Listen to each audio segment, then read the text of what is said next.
हम कोविड को लेकर लगातार बात कर रहे हैं। हमने कल जो सरपंच एसोसिएशन के प्रेसिडेंट हैं उनसे बात की और आज डीडीसी चेयरपर्सन जो कि इस डिस्ट्रिक्ट में सबसे बड़ी अथॉरिटी है एडमिनिस्ट्रेशन को लेकर और गवर्नमेंट फंक्शनिंग को लेकर, तो हम उनसे पूछेंगे कि क्या ये सिर्फ प्रोटोकॉल के लिए हैं या कुछ और भी कर रहे हैं। पूजा जी, कोविड जो है वो फैल रहा है और अब सबसे बड़ी बदकिस्मत की बात है ये रूरल एरियाज़ में फैल रहा है।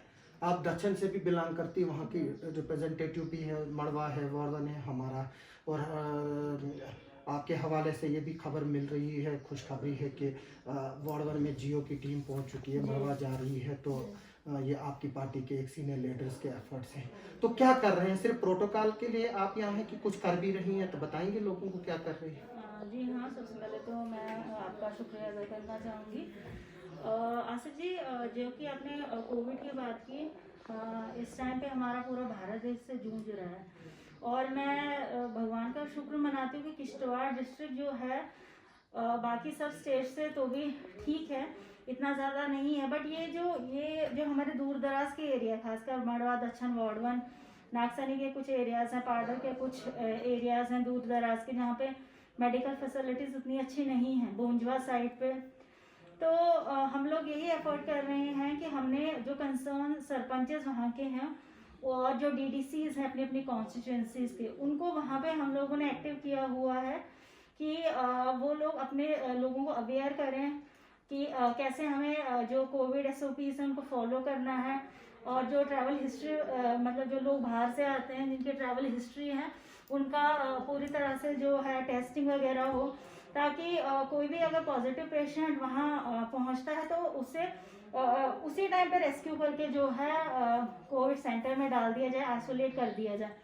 तो ये बात बिल्कुल आपने सही कही कि जो इस टाइम पे जो रूरल एरियाज़ में ये ज़्यादा फैल रहा है। जैसे कि मैं हर दिन की रिपोर्ट जो है शाम को मैं मांगती हूँ मेरे एडमिनिस्ट्रेटिव ऑफिसर्स जो कंसर्न है हेल्थ डिपार्टमेंट से, और मैं देख रही हूँ कि 1-2 दिन से मड़वा में पहले 3 फिर 5 और कल 9 केसेस निकले हैं। तो ये चीज़ बहुत एक खतरे की घंटी है हमारे लिए, क्योंकि इन एरियाज में अगर ऐसे केसेस रोज निकलना स्टार्ट हो गए तो हम लोगों को जो हैंडल करना बहुत मुश्किल हो जाएगा। यानी कि अभी इस वक्त 17 केसेस मड़वा से रिपोर्ट है। नहीं, कल जो मुझे अभी तक जो रिपोर्ट आई है वो 9 की ही आई ओवरऑल जी। अच्छा, मतलब पहले 5, फिर पहले दिन 3 थे, अच्छा, फिर 5 हो गए, अच्छा, और कल फिर से शायद 4 निकले हैं, तो 9 है टोटल जो है वो 9 है जी। तो क्या बता रहे हैं, किस तरह से आप सरपंचेस जो है वो लड़ाई लड़ रहे, क्योंकि आपने खुद बोला इंफ्रास्ट्रक्चर नहीं है, LGs की डायरेक्शन आई, आप पंचायत वाइज बेड जो है वो लगाया जाए, तो आपको पता कहाँ है से तो आएगा? LG का अभी कल रात को ही LG साहब ने ये चीज़, मैंने DC साहब से पहले ही मैंने अपने दक्षिण के लिए उनको ये कहा था कि कुछ ऐसे वार्ड्स बनाने चाहिए हम लोगों को कि इन केस, क्योंकि हमारा जो एरिया है फारफलंग के साथ साथ रोड कनेक्टिविटी भी नहीं है। फारफलंग तो बहुत सारे एरियाज है किशन, पर कम से कम वहाँ रोड कनेक्टिविटी तो है, एम्बुलेंस जाके रेस्क्यू करके ला सकती है पेशेंट्स को। बट हमारे एरियाज ऐसे हैं कि अगर वहाँ पे कोई ऐसे पेशेंट्स होते हैं उनको पहले स्ट्रक्चर पे पहुँचाना पड़ता है जहाँ से गाड़ी में बैठना है। तो वहाँ के लिए मैंने उन्हें ये बोला था कि कम से कम अगर वहाँ पे कोई ऐसे पेशेंट्स निकलते हैं तो हम लोगों को वहाँ पे पहले बेडिंग का इंतजाम करना, ऑक्सीजन का इस्तेमाल करना, ताकि जब तक हम उनको वहाँ से यहाँ पहुँचा सके, उनका जो ट्रीटमेंट है कम से कम रास्ते में तो चल पाए ना थोड़ा सा। तो ये बात हमने पहले भी की थी, और अब कल ऑर्डर भी आ गया LG साहब का कि हर पंचायत में कम से कम 5 बेड का हॉस्पिटल सॉर्ट ऑफ होना चाहिए, ताकि अगर कुछ ऐसा होता है तो उनको वहाँ पे जो है रखा जाए। तो ये एक अच्छा कदम है, इससे जो रोकथाम हो सकेगी कोविड की।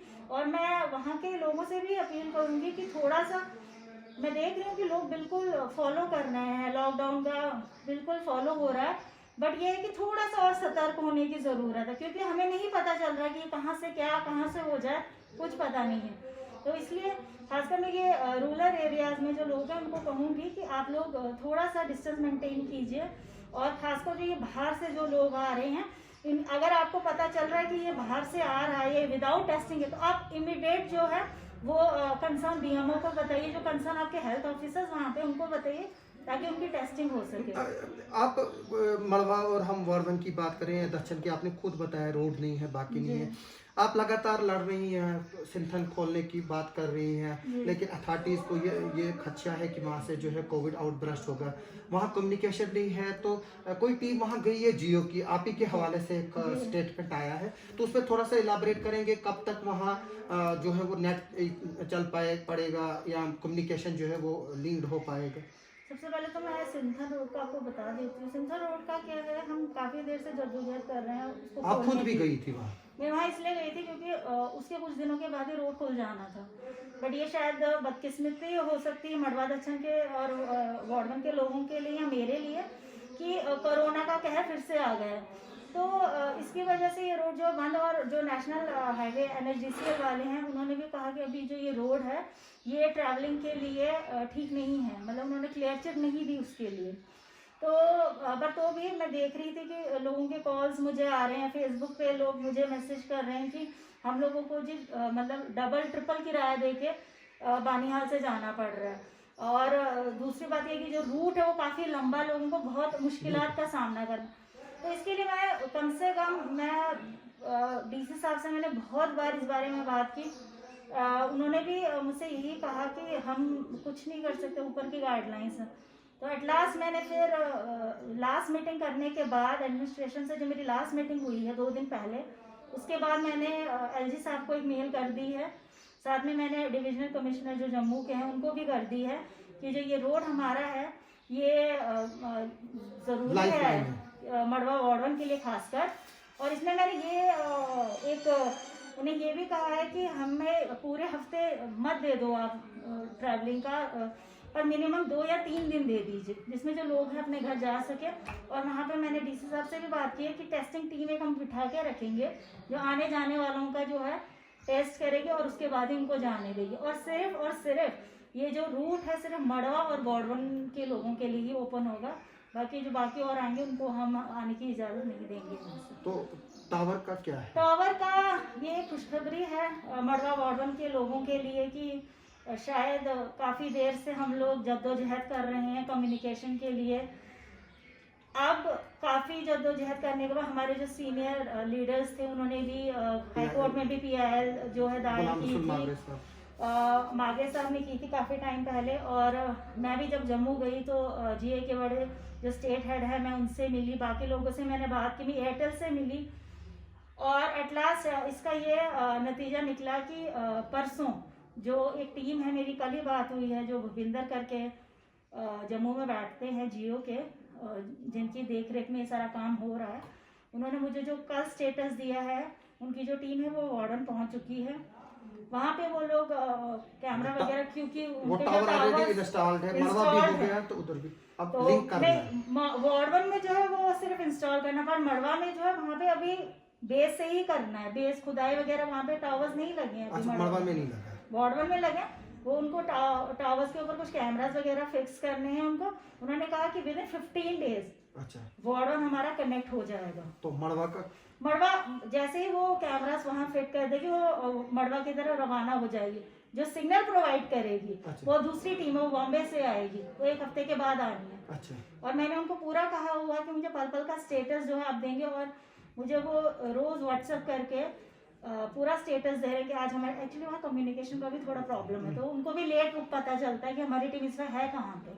तो उन्होंने मुझे जो कल का स्टेटस बताया वो ये कि वार्डन में काम शुरू हो गया है, और जैसे ही उस टीम का काम खत्म हो जाएगा वो मड़वा की तरफ कूच करेंगे, और जो दूसरी टीम उनकी बॉम्बे से रवाना होगी वो मतलब जो कनेक्शन देंगे वो 1 हफ्ते के बाद आएगी, उसको बॉम्बे से आना।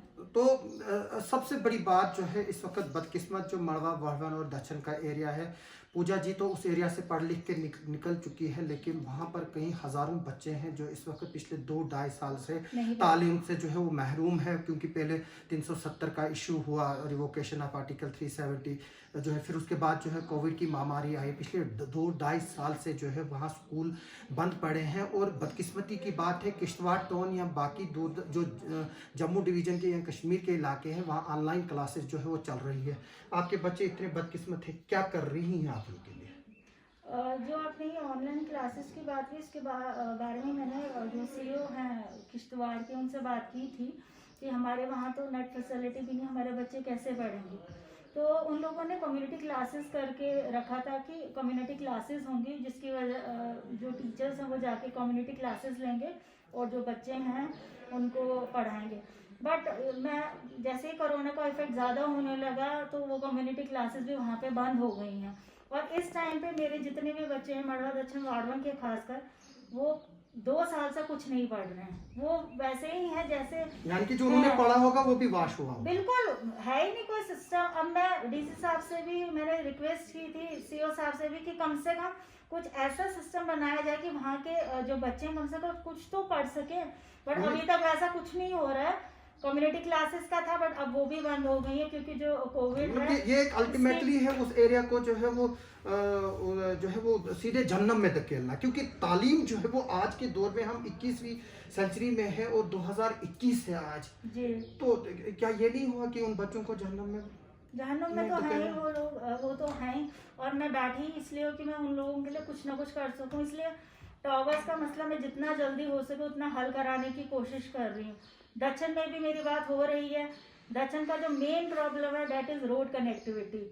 वहाँ पे 45 साल से आपका रास्ता बन रहा है, वही तो पीआईएल मैं में तो जवाब आया। शायद तब पैदा भी नहीं हुई होंगी जब से ये रास्ता जो स्टार्ट तो हुआ। क्या किया आपने, वो जो वाइल्ड लाइफ का वो था? नहीं, वो तो एक्चुअली जो जब booth है। हमारा जो वो जो रास्ता था हमारा, एक्चुअली वहाँ पे एक डेथ भी हो गई थी, एक कैजुअलिटी भी हो गई थी।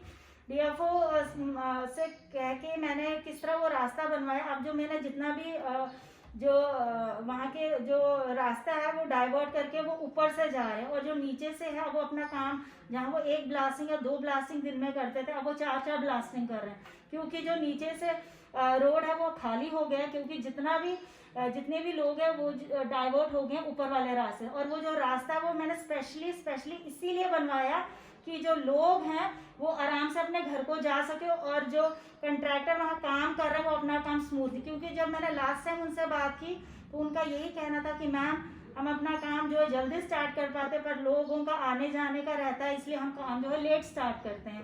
तो इसी के लिए फिर डीएफओ मड़वा से बहुत क्या कहेंगे आप कहिए कि ये फाइट मैंने कैसे की है, और उनसे वो रोड बनवाया। और अब जो कि स्टेटस अभी प्रेजेंट का ये है कि जितना भी ट्रैफिक है वो डाइवर्ट हो चुका है ऊपर से। दक्षिण कब रोड पहुंचेगी, मुझे थोड़ा सा ये बता दीजिए। 10 साल के बाद पहुंचेगी कि या आपके टेन्योर में पहुंचेगी? ये आसिफ जी मैं तो नहीं बता सकती हूँ कि कितने, पर मैं बहुत जोर लगा रही हूँ। जो प्यारेलाल शर्मा जो काम कर रहे हैं इस रोड पे, वो मुझे कह रहे हैं कि इतने फोन कॉल्स मुझे आज तक किसी के नहीं आए, और इतना कोई मुझे किसी ने इतना फोर्स नहीं है जितना आप मुझे फोर्स कर रही है। मैंने 2-2, 3-3 मशीनरी लगा दी, इससे ज्यादा मैं अभी और कुछ नहीं कर सकता हूँ, और मैं दिन रात काम कर रहा हूँ, जितना जल्दी हो सके मैं उतना जल्दी। वाइल्ड लाइफ की क्लियरेंस की क्या बात है? आपकी मीटिंग हुई कुछ, कब आएगी वो क्लियरेंस? क्योंकि सब आप तो चलो जी इसको लेंगी 10 किलोमीटर आगे लेंगे या दक्षिण तक लेंगे, लेकिन जब तक वो नहीं लिंक नहीं आप जोड़ोगे मलबा और ये गौरवा और दक्षिण के बीच में, तो उसका तो कोई फायदा ही नहीं है। देखिए उनका इसलिए अभी तक हमारे साथ उनकी कोई मीटिंग नहीं हुई है। अभी मैं यही थोड़ा सा ये एक सिस्टम था काम का, बट ये जो कोविड की वजह से सारा सिस्टम जो है वो बिखर गया है। हम ज्यादा जो इस टाइम पे है सिर्फ लोगों के ऊपर फोकस कर रहे हैं कि लोगों की जानें बच सके। लोग मतलब मैं जो इस टाइम पे यही फोकस कर रही हूँ कि हमारे जो दूर दराज के एरिया से इनको मैं बिल्कुल कोविड से बचा सकूं, और मैं कैसे वहाँ पे मेडिकल हेल्थ फैसिलिटीज उनको प्रोवाइड कर सकूं। मेरा मेन फोकस अभी फिलहाल हेल्थ फैसिलिटीज के साथ में रोजगार भी तो पहुंचाना है। ऊपर से बोल रहे हैं कि नरेगा के काम जो है वो लोगों को दे दो ताकि उनको जॉब डेज मिले, दो करके। आपका नरेगा का बजट नहीं अभी आया। मैं कल शबीर से भी यही बात पूछ रहा था कि क्या सरपंच सिर्फ पेमेंट्स के लिए है, सिर्फ 14 एफसी निकालने के लिए? तो अभी तक जो है वो क्यों नहीं प्लान हुआ है ताकि लोग जो मतलब मोस्टली डीडीसीज ने तो सबमिट करवा दी है, हम लोगों ने तो सबमिट करवा दिया। तो काम क्यों नहीं हो रहे नरेगा की शुरू, ताकि जो मजदूर तबका इस वक्त घर में बैठा है कम से कम उनको अभी तक 20 दिन लगे हुए होने चाहिए थे। हमारा जो ये जो आप नरेगा के काम कह रहे हैं कि पीआरआईज तो अपना अपना काम कर रहे हैं, शायद उन्होंने प्लान, उनका मुझे पता नहीं, बट डीडीसीज ने अपना प्लान जो सबमिट करवा दिया है। और हमने इस बार थोड़ा हेल्थ फैसिलिटी के लिए भी अपने प्लान में कुछ रखा है, जैसे लोगों ने एम्बुलेंसेज रखी हैं, ऑक्सीजन सिलेंडर्स रखे हैं। तो क्या ये अलो कर रही है गवर्नमेंट? मुझे तो कल वो सरपंच प्रेसिडेंट शबीर बोल रहा था कि हमने रखी है एम्बुलेंस, लेकिन लगता नहीं है कि गवर्नमेंट उसको एक्सेप्ट करेगी। हमने जब ये एम्बुलेंसेस वगैरह रखी तो डीसी साहब ने ये कहा था कि आप रख लीजिए, बट मे बी ये होगा वहाँ से ऊपर से। बट मुझे लगता है कि ये तो एक अच्छी, अगर हम आपको प्रोवाइड कर रहे हैं, हॉस्पिटल को दे रहे हैं, आपको पर्सनली अपने लिए नहीं रख रहे हैं। अगर बोंजवा वाला बोंजवा की पीएससी के लिए रख रहा है, नागसनी वाला नागसनी के लिए रख रहा है, किश्तवाड़ वाला किश्तवाड़ डिस्ट्रिक्ट हॉस्पिटल नहीं, लेकिन आप इसके लिए तो गवर्नमेंट से क्यों नहीं अलग बजट मांग रही है हेल्थ के लिए? तो जो डेवलपमेंटल बजट है उसी को क्यों आपको ट्रांसफर करना पड़ रहा है? अभी तो फिलहाल हमारे पास इतना ही बजट है, हमने कोई बात नहीं की उनसे हेल्थ बजट के लिए। हम बात करते हैं, अगर ऐसा भी कोई प्रोविजन होगा कि वो हमें दे पाए तो हमारे लिए तो अच्छा ही है फिर। तो आप मुझे बताएंगे कि फूड डिपार्टमेंट का एक अहम रोल है, क्योंकि लोगों को बेरोजगार है, सारा डिपेंडेंट जो है उससे। कितना राशन दिया, कुछ मीटिंग हुई, जो फ्री राशन है उसका क्या सिचुएशन है? मैंने और डीसी साहब ने परसों ही बात की थी इस बारे में। सबसे पहले तो मैंने जो ये रेड जोन में लोग हैं जो बिल्कुल घर से बाहर नहीं निकल रहे हैं, तो मैंने कहा उनका खाने वाने का क्या है, तो सर ने कहा हम पीपी किट्स लगा के डीलर्स को भेज रहे हैं और वो बाहर राशन प्रोवाइड कर रहा है। दूसरा जो ये बीपीएल वालों के लिए फ्री राशन आएंगे, जो ये कोविड ग्रस्त लोग हैं, जहाँ जो मजदूर तबका है, तो उन्होंने भी कहा है कि बहुत जल्द इनको भी हम डिस्ट्रीब्यूशन शुरू कर देंगे। तो इस बात पे हम काम कर रहे हैं। मतलब ऐसा नहीं है कि हम हर चीज़ को देख के, मैं जब से इस कुर्सी पे बैठी मैंने सिर्फ कोरोना ही देखा है। डेवलपमेंट वर्क करने की कोशिश करना चाह रही हूँ, बट कभी यहाँ से वहाँ से कुछ ना कुछ ऐसा हो रहा है कि सारा हौच पौच में हो रहा है। बट हम अपनी तरफ से एडमिनिस्ट्रेशन के साथ है और हम पूरा उनसे ले रहे हैं, आप कहाँ क्या कर रहे हैं हमें डे टू डे बताइए। और मैं लोगों से भी ये गुजारिश करूँगी, किसी तरह की भी कोई प्रॉब्लम है मुझे कॉल कीजिए, मैं ऑफिस में आती हूँ, मुझसे मिलिए। अगर लॉकडाउन में आप नहीं मिल सकते, फ़ोन करके मुझे बताइए क्या प्रॉब्लम है। राशन नहीं मिल रही है, सैनिटाइजेशन नहीं हो रही है, कोई और हेल्थ फैसिलिटी आपको नहीं प्रोवाइड हो रही है, मैं उस पर पूरा काम करूँ। आपने लेबर की बात की, वहाँ से काफ़ी अनएम्प्लॉयड लोग होकर आए हैं, चाहे जो इंजीनियर से पढ़े लिखे में, वहाँ इंजीनियरों का प्रोटेस्ट भी चल रहा है प्रोजेक्ट में। आप बता रही थी कि आपकी कई मीटिंगें हुई, वो लोकल लेबर को लेने के लिए तैयार है, लेकिन हो कुछ नहीं रहा है। क्या प्रोग्रेस है उस पर? कब ले रहे हैं प्रोजेक्ट वाले? यहाँ के जो लोकल बाहर से वापस आए कोविड की वजह से बेकार हो गए हैं। प्रोजेक्ट वाले हमने बहुत बार उनसे बात की, आपको भी पता, आपके माध्यम से भी मैंने बहुत बार प्रोजेक्ट्स के ऊपर बात की है। अभी भी उनके साथ हम लगे हुए हैं, बट अभी यही वो उन लोगों का अब ये कहना है कि अभी कोविड है, हमने अभी जो रिक्रूटमेंट्स है वो बंद कर दी हैं। जो हमारे पुराने लोग हैं हम उन्हीं को लेके चल रहे हैं, उन्हीं को काम जितना उनसे हो रहा है उतना ही ले रहे हैं, क्योंकि हम अभी बाहर से कुछ नहीं लेना चाहते। जो इंजीनियर डमडूरू में प्रोटेस्ट कर रहे हैं, ये काफ़ी देर पहले का मसला है, ये पहले भी हमने उठाया था। सेम पास आउट है, सेम वर्क है, बट एक लोकल इंजीनियर को आप लोग 17 to 20,000 पे कर रहे हो और जो नॉन लोकल है उसको 35 to 44,000 पे कर रहे हो। तो ये डिफरेंस है। बहुत टाइम तक हमने भी इस बात के लिए जद्दोजहद की।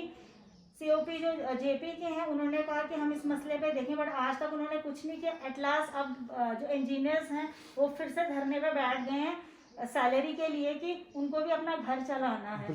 तो मतलब 17,000 एक कुक जो वहाँ पे काम कर रहा वो भी 17,000 ले रहा, और एक इंजीनियर जो काम कर रहा वो भी। तो इनका जो खासकर सैलरी का रेशो इसमें बहुत फर्क है। तो आज ये लोग मिले हैं डीसी साहब से, मेरे से भी मिले हैं, डीसी साहब से भी मिले। तो डीसी साहब ने कहा है उनको अब एक मीटिंग है सैटरडे को उनके साथ। उसके बाद उन्होंने इंश्योर किया है, मैं खुद धरने में बैठने वाली थी उनके साथ, बट मैं एक्चुअली कोविड की वजह से हम लोग थोड़ा डिले, क्योंकि कहते हैं कि अगर सरदार ही ऐसा करेगा तो शासन क्या करेगा।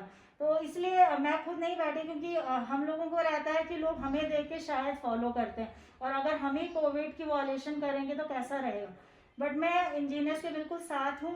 मैंने उन्हें श्योर किया है अगर उनको इस बार भी कोई हल नहीं होता तो हम गवर्नर साहब से मिलेंगे इस मसले में, क्योंकि हम पहले भी मिलना चाहते थे बट वही कोविड की वजह से नहीं मिल पाया। पर इस बार गवर्नर साहब से सिर्फ इंजीनियर्स की बात नहीं करनी है, जो हमारे लोग बेघर हुए हैं उनको कोई भी पैसा जो है मतलब 2.5 लाख रुपए पूरे कनाल का दे रहे हैं, 1 कनाल का, तो क्या है, कुछ नहीं है। कैसे अपने बच्चों को वो पालेंगे? यूटी के रेट्स भी नहीं दे रहे जो बिल्कुल UT कुछ के- नहीं दे रहे, मतलब उनका पूरा घर चले, ब्लास्टिंग करते हैं वो लोग, नए मकान बनाए, वो मकान में अंदर से क्रैक है, उनका कुछ नहीं हो रहा है। पिछली बार जब मैं वहां गई, मैंने देखा लोगों की सड़कें जो है वो खस्ता हाल में है। ये कंपनी का काम है, आपकी कंपनी वो 5 किलोमीटर के दायरे के अंदर स्कूल बनाने हैं, हॉस्पिटल बनाने हैं, जो बेघर हुए फैमिलीज वहां पे उनको मैंने एक सड़क बनाने को बोला, तब से अब तक 6 महीने हो गए, मतलब वो 1 किलोमीटर की सड़क नहीं जेपी वालों से बन पाई। तो ये मसले हमें उठाने, ये थोड़ी है कि आप पूरी दुनिया को रोशनी दे रहे हो और हमारा किश्तवाड़ जिससे अंधेरे में रहेगा, ये मैं बिल्कुल बर्दाश्त नहीं करूंगी। आज तक मैंने इनको समझाया भी, कहा भी, बट अब हमें कुछ स्ट्रॉन्ग स्टेप्स जो है वो उठाने पड़ेंगे इस मसले में। लोगों से क्या आप अपील करेंगे आखिर पे?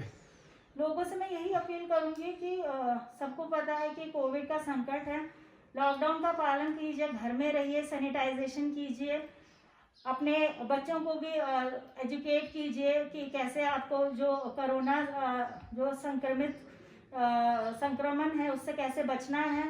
और सबसे जो लेबर क्लास है, जो गरीब तबका है, जिनको राशन का प्रॉब्लम हो रहा है, खाने का वो प्लीज़ मुझसे कांटेक्ट करें। मैं जितना हो सके उनके लिए, जितना मेरे से हो पाएगा मैं उनके लिए करूँगी।